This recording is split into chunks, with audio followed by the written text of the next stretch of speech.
Hi, my name is Tiana Nobile, and I'm a teaching artist and arts coach with KidSmart.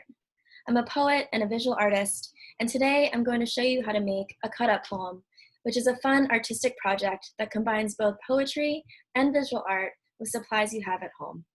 All you need is scissors, glue, and any old magazines or newspapers that you might have lying around.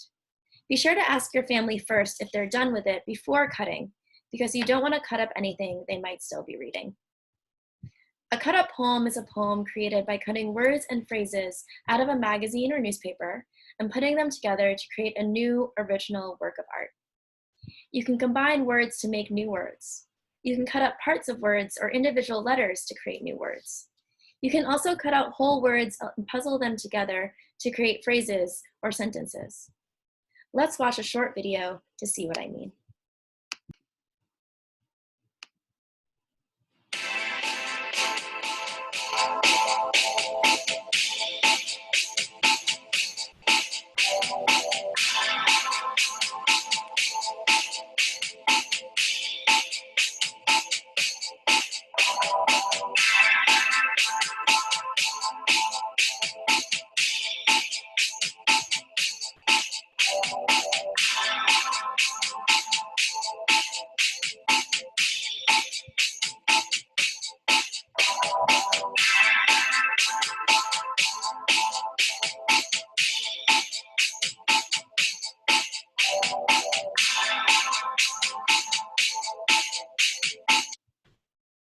You can also include images for your background. Here are some student examples.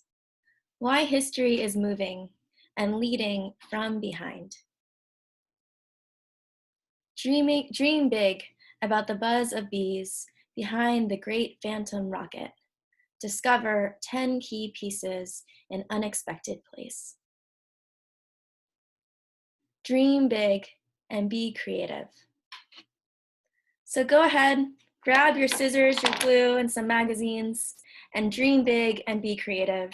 Make your first cut-up poem.